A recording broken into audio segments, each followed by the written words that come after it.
तो चलिए हम चलते हैं ईंट, मनके तथा अस्थियां पाठ के फर्स्ट टॉपिक हड़प्पा सभ्यता की नगर निर्माण योजना पर। हड़प्पा सभ्यता की जो नगर निर्माण योजना थी उसकी सबसे पहली विशेषता हमको देखने को मिलती है कि यह एक नियोजित थी। नियोजित मतलब योजना के अनुसार इस नगर का निर्माण किया गया था। दूसरी जो महत्वपूर्ण बात यहाँ पर आती है कि हड़प्पा सभ्यता जो थी वो दो भागों में विभाजित थी। दो भाग कौन कौन से थे? पहला दुर्ग और दूसरा था निचला शहर। पहला भाग था दुर्ग, दूसरा निचला शहर। तीसरी विशेषता हम देखते हैं यहाँ पर सड़कें ग्रिड पैटर्न पर आधारित थी। सड़कें किस पैटर्न पर आधारित थी? ग्रिड पैटर्न पर। इस प्रकार थी सड़कें, ग्रिड पैटर्न पर आधारित थी। अगली जो विशेषता है हड़प्पा सभ्यता की नगर निर्माण योजना की वो है कि नियोजित जल निकास प्रणाली।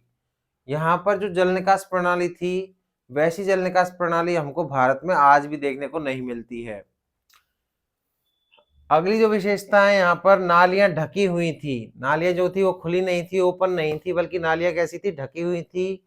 और नालियां जो थी पक्की ईंटों से बनी हुई थी। नालियों का जो निर्माण किया था वो पक्की ईंटों से किया गया था। तो दूसरी जो इम्पोर्टेंट टॉपिक आता है वो है स्नानागार। हड़प्पा सभ्यता में एक स्थल है मोहनजोदड़ो। यहाँ पर स्नानागार मिला गया जिसको महान स्नानागार भी कहते हैं। इसके आंगन में आयताकार जलाशय था। जो आंगन था इसका उसमें आयताकार जलाशय बना हुआ था और जिसमें उत्तर और दक्षिण में सीढ़ियां बनी हुई थी। उत्तर दिशा और दक्षिण दिशा में सीढ़ियों का निर्माण किया गया था। इसके तीन तरफ कक्ष थे, कमरे बने हुए थे और चारों तरफ एक गलियारा बना हुआ था।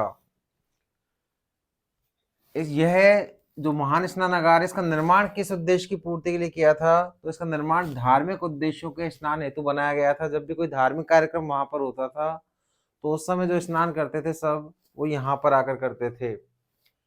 इसका जो निर्माण हुआ है वो ईंटों को जमा कर, ईंटें जमाई गई हैं और जिप्सम के गारे का प्रयोग किया गया है। महान स्नानागार का निर्माण के लिए ईंटों को जमा कर उस पर जिप्सम का गारा लगाया गया था। हड़प्पा सभ्यता में हम पढ़ेंगे शवाधान की प्रक्रिया के बारे में। शवाधान की क्या प्रक्रिया थी? शवों को गर्तों में दफनाया जाता था। गड्ढे खोदकर शवों को उसमें दफनाने की प्रक्रिया थी। दूसरी जो बात है, कभी कभी गर्तों की बनावट एक दूसरे से भिन्न होती थी। जो गड्ढे खोदे जाते थे वो सभी एक तरह के नहीं होते थे, एक ही आकृति के नहीं होते थे। तीसरा, कुछ स्थानों पर गर्त की सतह पर ईंटों की चनाई की गई थी। कुछ स्थान ऐसे भी देखने को मिलते हैं जहां पर जो सतह होती थी ऊपर वहां पर ईंटों की चनाई की गई थी।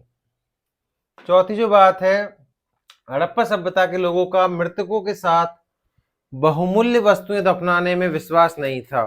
हड़प्पा सभ्यता के जो लोग थे वो बहुमूल्य वस्तुओं को शव के साथ नहीं दफनाते थे। और जो अगली जो बात है पांचवी, कुछ कब्रों में, कुछ जो कब्र हैं उनमें मृत भांड और आभूषण मिले हैं। कुछ कब्रों में मृत भांड और आभूषण देखने को मिलते हैं जो कि इनके पुनर्जन्म में विश्वास की मान्यता को दर्शाते हैं कि हड़प्पा वासी भी पुनर्जन्म में विश्वास रखते थे। धन्यवाद।